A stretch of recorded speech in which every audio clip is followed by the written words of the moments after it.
வணக்கம் மாணவ செல்வங்களே, நான் தமிழரசி. இயக்கம், தூரம், இடப்பெயர்ச்சி, வேகம், திசைவேகம் மற்றும் முடுக்கம் பற்றி முன்னர் அறிந்தோம்.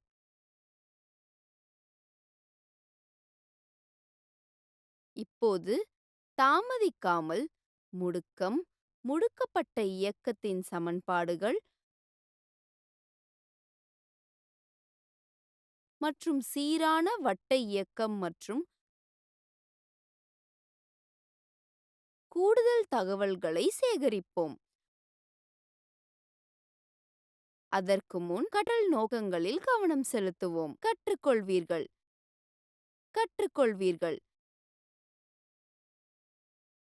நீங்கள் இதை பற்றி தெரிந்து கொள்வீர்கள்.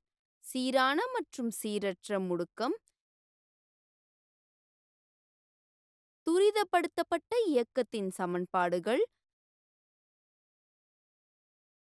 சீரான வட்ட இயக்கம்.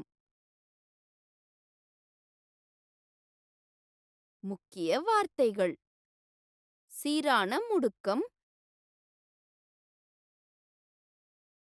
சீரற்ற முடுக்கம்,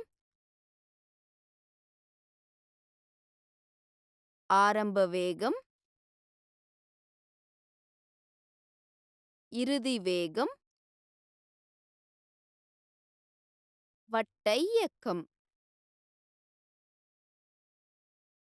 ஒரு உடல் ஒரு நேர்கோட்டில் பயணித்தால் சீரான முடுக்கம் உள்ளது மற்றும் அதன் வேகம் சம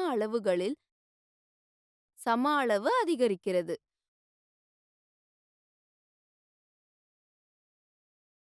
ஒரு பந்து கைவிடப்படும் போது பந்து அதன் வேகத்தை சம அவைகளில் மாற்றுகிறது.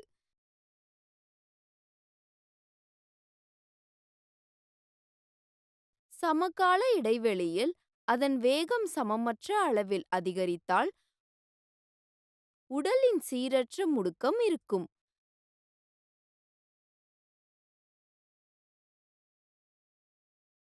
போக்குவரத்தில் ஒரு வாகனத்தின் வேகம் அதே நேரத்தில் சமமற்ற அளவில் அதிகரிக்கிறது மற்றும் குறைகிறது.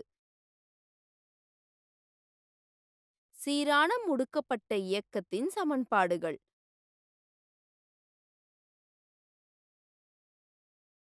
சீரான முடுக்கப்பட்ட இயக்கத்திற்கு 3 சமன்பாடுகள் உள்ளன.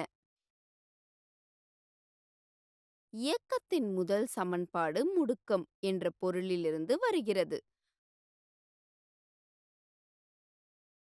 முடுக்கம் a ஆக எடுத்துக்கொண்டால் பிறகு இப்போது இந்த சமன்பாட்டை இவ்வாறு எழுதலாம். இப்போது நாம் பெருக்கத்தை கடக்கும்போது இயக்கத்தின் முதல் சமன்பாட்டை பெறுகிறோம். இயக்கத்தின் இரண்டாவது சமன்பாடு ஆரம்ப மற்றும் இறுதி வேகம் மற்றும் தூரத்தின் சராசரி வேகத்திலிருந்து வருகிறது. சராசரி திசைவேகம் ஈடு ஆரம்ப திசைவேகம் கூட்டல் இறுதி திசைவேகம் வகுத்தல் எடுக்கப்பட்ட மொத்த நேரம். உடலுக்கு சில ஆரம்ப வேகம் u உள்ளது என்று வைத்துக்கொள்வோம். பின்னர் உடல் அதன் வேகத்தை மாற்றுகிறது. உடலின் ஆரம்ப வேகத்தை முடுக்கிவிட்ட பிறகு u மாறுகிறது மற்றும் உடல் இப்போது v என்ற இறுதி வேகத்தை கொண்டுள்ளது. எனவே சராசரி வேகம் வழங்கப்படுகிறது. அதன் திசையை மாற்றாமல் பயணிக்கும் தூரம் s ஆகவும் எடுக்கும் நேரம் t ஆகவும் இருக்கட்டும். பின்னர் s க்கான சூத்திரம் வழங்கப்படுகிறது.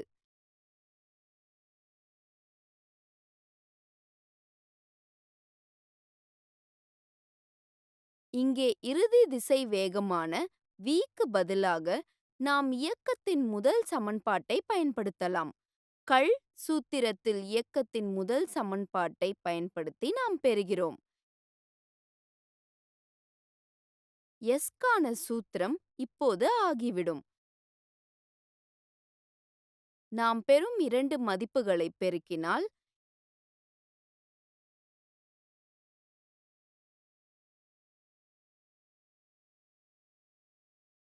அதை தீர்ப்பதன் மூலம் நாம் இயக்கத்தின் இரண்டாவது சமன்பாட்டை பெறுகிறோம். இயக்கத்தின் மூன்றாவது சமன்பாடு கள் மற்றும் முடுக்கம் ஆகியவற்றிற்கான சூத்திரத்தை பயன்படுத்துவதிலிருந்து வருகிறது. இப்போது இந்த சமன்பாட்டை இவ்வாறு எழுதலாம். இப்போது நாம் பெருக்கினால் நமக்கு கிடைக்கும். இப்போது நாம் வகுத்து AT மற்றும் V கழித்தல் U A ஆல் பெறுகிறோம். இப்போது சமன்பாட்டில் Tக்கு பதிலாக நாம் எழுதலாம்.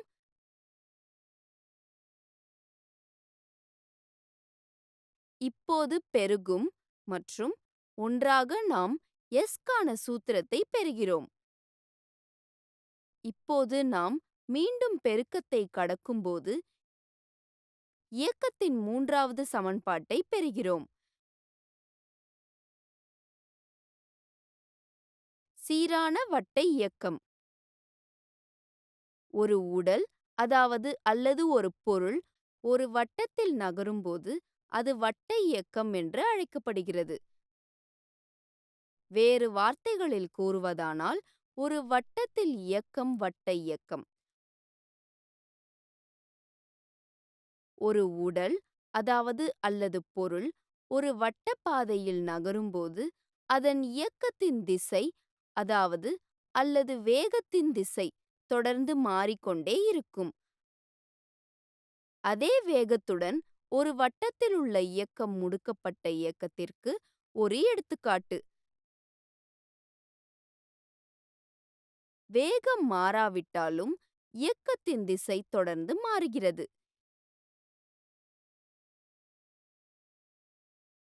இயக்கத்தின் திசை மாறும்போது வேகம் மாறிக்கொண்டே இருக்கும்.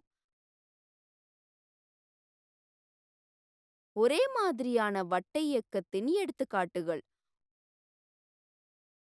ஒரு தடகள வீரர் அல்லது சைக்கிள் ஓட்டுபவர் ஒரு நிலையான வேகத்தில் ஒரு வட்டப்பாதையில் நகரும் ஒரே மாதிரியான வட்ட இயக்கத்தை வெளிப்படுத்துகிறார்.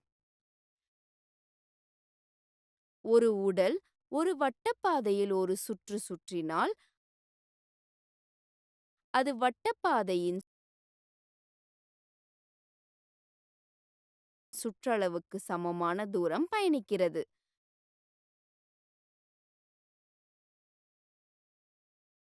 வட்டத்தின் சுற்றளவின் நீளம் 2πr ஆல் வழங்கப்படுகிறது. இங்கு r என்பது வட்டப்பாதையின் ஆரம். ஒரு உடல் அல்லது பொருள் ஒரு வட்டப்பாதையில் நகரும் வேகம் சூத்திரத்தால் வழங்கப்படுகிறது.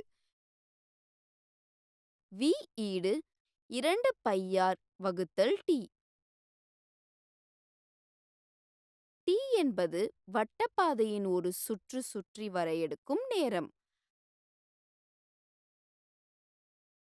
π ஈடு 22 வகுத்தல் 7 ஒரு நிலையானது. r என்பது வட்டத்தின் ஆரம். நினைவில் வைத்துக் கொள்ளுங்கள்.